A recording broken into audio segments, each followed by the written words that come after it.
Hindi na pagtatanto ng karamihan. Ang sakit yung nadarama mo lang sa katawa mo. Hindi, kapatid. Ang sakit na sinasabi ng ating Jesucristo na kailangan niyang lunasan. Kung magsisilbi siyang ikangatuktor upang lunasan niyang sakit na yun. Kamatayan. Sino mang makapangyarihan tao, sino mang pantas na tao marurunong, sino mang mayayaman na tao, kaya di bang lunasan ang kamatayan na natakda sa tao? Meron ba? Yung nga lang sasabihin nating doktor nagpaka-specialista sa iba't ibang mga bansa na magagaling. Datapot, namamatay din. Di ba? Isin sana hindi na mamamatay ng mga yan. Dahil nga sa kanyang angking karunungan at tunay na dinalubasa yung puntong yan, paksang yan. Kaya niya, di ba? Nailigtas sana o kaya panatilihin yung buhay. Ni ang mga unang scientist na marurunong gumawa ng eksperimento, inilagay sa tube ang isang taong mamamatay upang tignan ang lahat ng bagay ng pamamaraan upang manatili ang buhay sa tao. Datapwat ang lahat ay nangatiko. At kapatid, kahit wala kang nararamdaman sa sarili mo, isipin mo, kamatayan, nariyan, nakatawag yan. Di po ba? Kamatayan ang nariyan sa atin. Yun ang sakit na kailangan lunasan o gamutin ang ating Jesucristo sa pagkasugo ng kanyang Ama na yun ang binubuo ng kanyang pamamaraan upang tayo ay mamalaging tapon. Kaya nga't kapatid, anong ginawa? Inilagay sa Sion ang batong panulok na ito.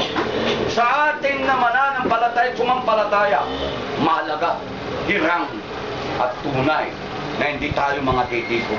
Tatapot sa mga tao, sa mga tao, kapatid, na hindi nila pinahalagan o sinampalatayanan itong batong panulok na ito, kanilang itinakwil.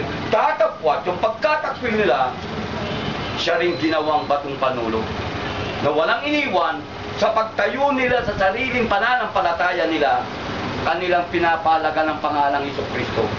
Diba? Puro Jesucristo ang dala. Tatapwat yung Ama na gumawa ng pamamaraan, yung Ama na nagsuko sa anak, yung Ama na gumawa upang malinisan at mapatawad ang ating kasalanan, hindi na nila kilala. Kita mo, kapatid? Kaya nga sabi, may mga lahing hirang, bayang pag-aaring sarili ng Amang Diyos. Bayang dinakilang pagkakasaserdote. Nanunguna, hindi bayan, datapwat, naging bayan. Nanunguna, hindi nagsipagkamit ng awa, datapwat. Ngayon, nagsipagkamit ng awa. Tayo yan! Ang mga tao dahilan sa kasalanan, hindi kinilala ng Ama. Datapwat, kapatid, yung pagkakasubong yan at tayo sumampalataya, tunay, nakilala tayo, bayan, bansang banal. Kita mo, kapatid, bansang banal, ibig sabihin, yung bansa, hindi yung kagaya ng Pilipinas, ibig sabihin mga tao. Mga taong banal. Hindi kagaya yung aral, namamaya, idadalawa pala ang banal nila. Paano kasi iba yung Panginoon nila sa Panginoon natin, di ba?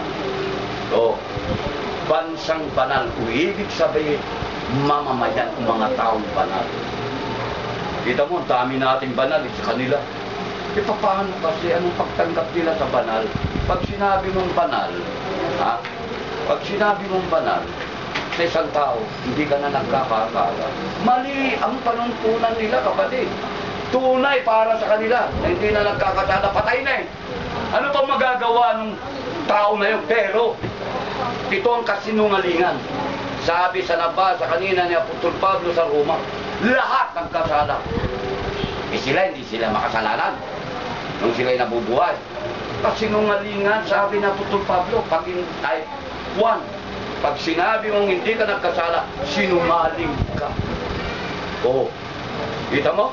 Kapatid, bakit may kinilala ng Ama na mga banal? Yung pinatawad ang kasalanan. Yung nilinis sa pamamagitan ng dugo ng ating Jesucristo. Hindi lahat. Tayo lang mo. Ang dami nating banal, di ba? sa kanila, dadalawa pa lang. Sa atin, puro banal tayo sa harapan ng Ama. Yung pagkumilala, aba, hindi ako, kundi siya.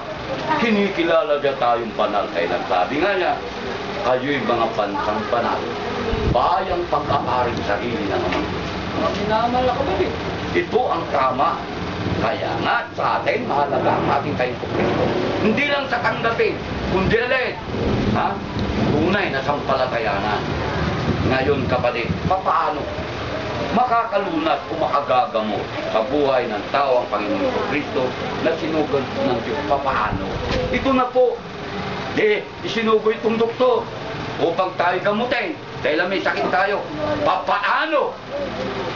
Yung way, yung paggawa at pagganap ng ating Kristo. Paano?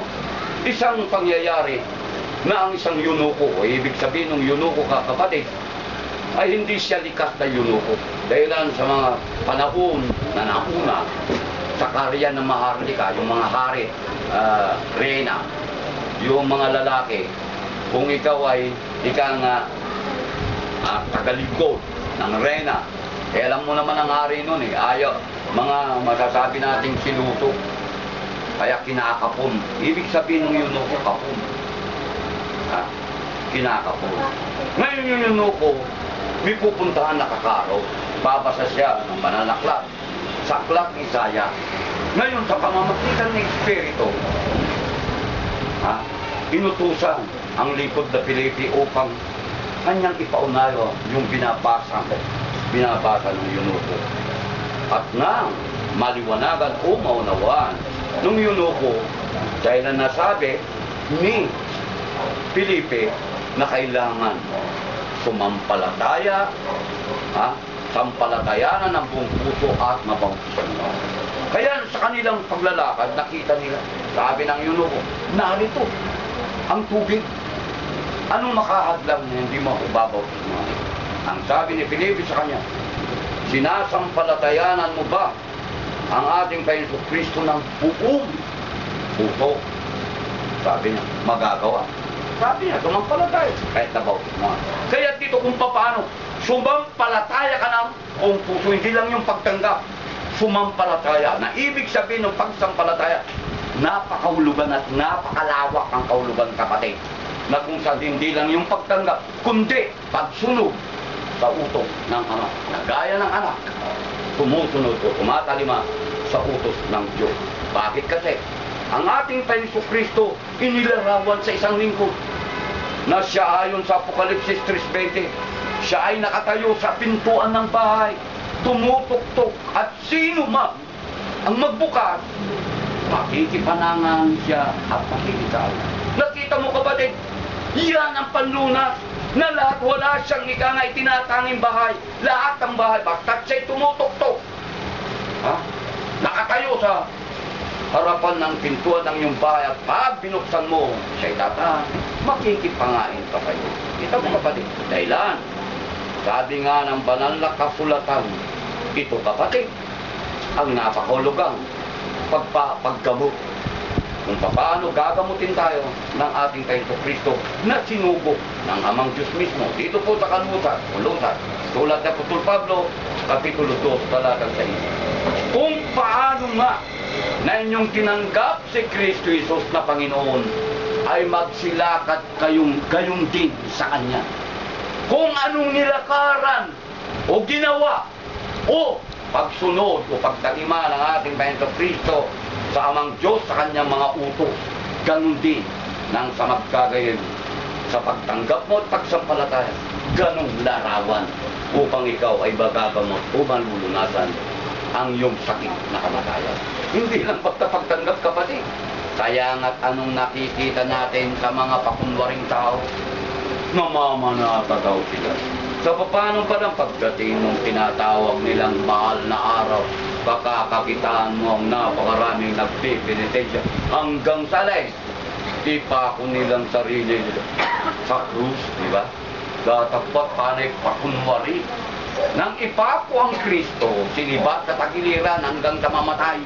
Di ba? Bakit sila? Sinasabi niya, tinutularan nila. Sana magpakamatay sila. Aywan ko lang pag hindi umayaw lang. Di ba? Dahil sa kanilang pagpapakoy, mamamatay sila.